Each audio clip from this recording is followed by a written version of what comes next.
Ice TV, सच सबसे आगे। दोस्तों, मैं अब्बास हफीज हूं। भारत का एक बड़ा वर्ग है जो आज चिंतित है, विचलित है, परेशान है, क्योंकि उसका मानना है कि भाजपा सरकार जब से सत्ता में आई है तब से सिस्टम को प्रभावित कर रही है, अपने फायदे के लिए अनड्यू प्रेशर बनाने का काम करती है भाजपा सिस्टम के ऊपर, जिससे कि उसके काम हो सके बिना रोक टोक के और कोई भी अड़ंगा उसके रास्ते में नहीं आए। अभी हाल में जो बॉम्बे हाईकोर्ट ने टिप्पणी की है वो बहुत ही ज्यादा गंभीर है और सोचने लायक है। बॉम्बे हाईकोर्ट ने सुशांत केस के अंदर मीडिया ट्रायल पर जो कहा है सरकार को और मीडिया को, वो आप सुनेंगे तो दंग रह जाएंगे, चौंक जाएंगे। दो चीजें सामने आई हैं। एक सुप्रीम कोर्ट की टिप्पणी है, मोदी सरकार को लेकर एक पिटीशन दायर हुई थी वहां पेट्रोल की कीमतों को कंट्रोल करने के लिए, और दूसरा सुशांत केस में मीडिया ट्रायल को लेकर बॉम्बे हाईकोर्ट की टिप्पणी है। दोनों ही बहुत ज्यादा चौंका देने वाली टिप्पणियां हैं। सुप्रीम कोर्ट में जो साहब पिटीशन लेके गए थे, उनका कहना था याचिकाकर्ता का अपने वकील के माध्यम से कि भाई मोदी सरकार जो पेट्रोल की कीमतें बढ़ा रही है उनको कम करने के आदेश दिए जाएं, क्योंकि याचिकाकर्ता ने कहा था कि 150% से ज्यादा बढ़ी हुई कीमतें हैं जो मैन्युफैक्चरिंग कॉस्ट से बहुत ज्यादा हैं, इसलिए इनके ऊपर कुछ नियंत्रण होना चाहिए, कम होना चाहिए। सुप्रीम कोर्ट ने उसमें कहा कि अगर आप ये पिटीशन वापस नहीं लेते और परसू करेंगे तो हम आपके ऊपर फाइन लगा सकते हैं। आप सोचिए और कल्पना कीजिए कि कहां पर हम खड़े हैं आज। हमारी न्यायपालिका क्या कह रही है, ये चिंता का विषय है। इसके ऊपर मैं चर्चा करूंगा विस्तार से, लेकिन साथ में बॉम्बे हाईकोर्ट ने जो कहा है वो सुनने लायक है। 8 retired senior police officer Bombay police के गए थे सुप्रीम हाईकोर्ट, बॉम्बे हाईकोर्ट की बेंच की तरफ अपने पिटीशन लेके कि सुशांत केस में जो मीडिया ट्रायल हो रही है वो प्रभावित कर रही है केस को और बहुत ज़्यादा खराब अपमान कर रही है, बदनाम कर रही है बम्बई पुलिस को, मीडिया इसको रोका जाए। बॉम्बे हाईकोर्ट ने क्या कहा है आप सुनिए। उनका जो स्टेटमेंट है वो यह है, सरकार का इलेक्ट्रॉनिक मीडिया पर कोई बस नहीं है, यह हैरान करने वाला है। यह बात हैरान करने वाली है कि सरकार का कोई कंट्रोल इलेक्ट्रॉनिक मीडिया पर नहीं है। सारे जो एजेंसीज हैं उनको पार्टी बनाया गया है, सीबीआई को भी, ईडी को भी, उनका पक्ष जानने के लिए, क्योंकि यह भी आरोप लगाया था बॉम्बे हाईकोर्ट ने पिटिशनर ने कि जो जांच एजेंसीज हैं वो इंफॉर्मेशन जांच की लीक कर रहे हैं और उसकी वजह से वो पूरे के पूरे चैनल्स पे चलता है, जिससे कि पूरा केस प्रभावित हो रहा है। मैं आपको सुनाता हूं थोड़ा सा पढ़ के, जनसत्ता ने खबर छापी है। कार्यकर्ताओं और 8 सेवानिवृत्त वरिष्ठ पुलिस अधिकारियों ने दायर याचिकाओं में आरोप लगाया है कि कई टीवी चैनल मामले में समांतर जांच चला रहे हैं। वे मामले में खबरों के जरिए मुंबई पुलिस के खिलाफ संपूर्ण अभियान चला रहे हैं।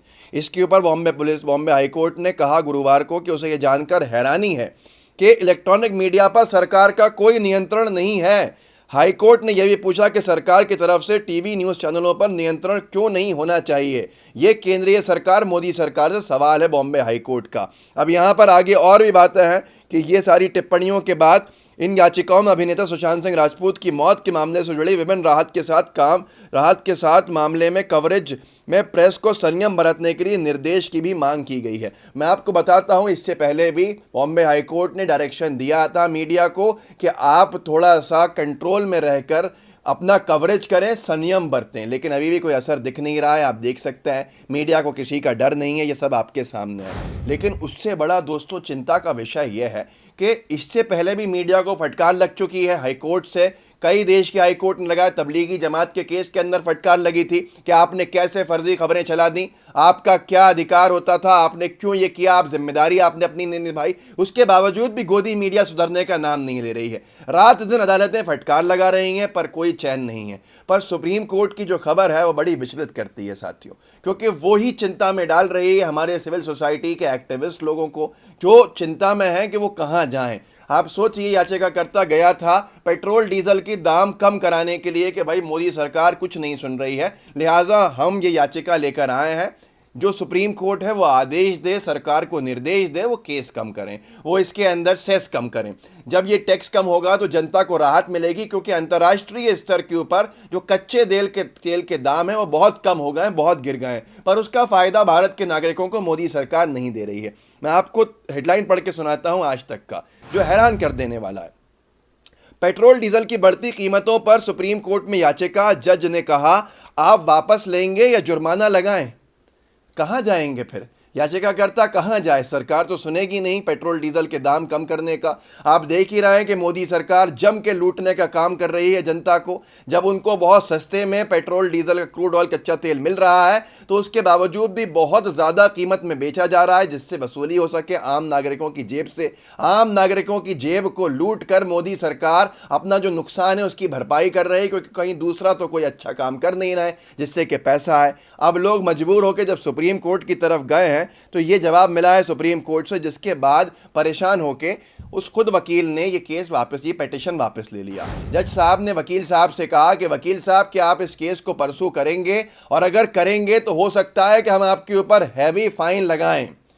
तो वकील साहब ने कहा कि योर लॉर्डशिप, जब आपने ये बात कह दी है तो मेरे पास कोई ऑप्शन नहीं बचता, मैं इस याचिका को वापस ले लेता हूं। अब यहाँ समझ में लोगों को ये नहीं आ रहा है, जो सिविल सोसाइटी की चिंता है कि मोदी सरकार को रोकने के लिए, उनकी जन विरोधी नीतियां रोकने के लिए कहाँ जाएंगे, किसके पास जाएंगे, किससे सवाल करेंगे। क्योंकि इससे पहले पीएम केयर फंड को लेकर भी लोग गए थे याचिका लगाकर, जिसके अंदर ये निवेदन किया गया था, प्रेयर की गई थी माननीय न्यायालय से, सर्वोच्चतम न्यायालय से, कि इनको निर्देश दिया जाए सरकार को पीएम केयर फंड के जो पैसे हैं उनको हिसाब सार्वजनिक करने का, पर साफ वहाँ से मना कर दिया गया, कोई डायरेक्शन नहीं मिला। तो इससे ऐसे सारे कामों के बाद मोदी सरकार जो है वो बेलगाम हो जाती है, क्योंकि उनके पास कोई भी उनको रोकने वाला नहीं दिखता है।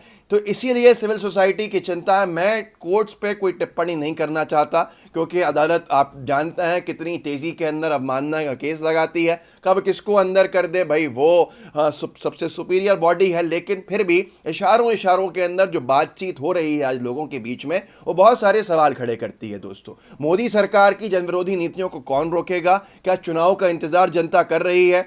नीट और जेई के लिए भी पोस्टपोन कराने के लिए भी केस गया था, पिटीशन गई थी, वो भी डिसमिस हो गई थी और कोई रिलीफ नहीं मिली थी। सरकार को सिर्फ अगर रिलीफ मिलती रहेगी तो या तो ये है कि मोदी सरकार बहुत अच्छा काम कर रही है और पूरे देश के जो लोग हैं वो गलत है, और या फिर यह है कि मोदी सरकार सही नहीं कर रही है लेकिन वो अपना अनड्यू प्रेशर हर तरफ सिस्टम के ऊपर बना रही है। लोगों को जागरूक कीजिए, लोगों को बताइए क्या चल रहा है देश में, किस तरह से एक तानाशाही रवैया मोदी सरकार का दिख रहा है, वो चिंता का विषय है। और हमारे नए चैनल LTV को ज़रूर सब्सक्राइब कीजिएगा, और जो लाइव टीवी आप देख रहे हैं उसका बेल आइकन ज़रूर दबा दीजिएगा। LTV के लिंक के लिए डिस्क्रिप्शन बॉक्स में देखिएगा। जय हिंद, जय भारत। दोस्तों, जुड़े रहिए, परिवार को और मजबूत करिए ताकि हम सच और हक बात जो है वो कर सके, और कैसे देश को भाजपा नुकसान पहुंचा रही है लोगों को इसको लेकर जागरूक बना सकें। क्योंकि जागरूक अगर हम नहीं बनाएंगे तो आप देख रहे हैं कि भाजपा क्या जहर फैलाने का काम कर रही है। इसीलिए एक दूसरे को जागरूक करते रहिए, लोगों को अवेयर कीजिए ताकि लोग अपने मत का सही इस्तेमाल करें और दोबारा मोदी सरकार से लोगों को इतना खतरा नहीं महसूस हो। लाइव टीवी, सच सबसे आगे।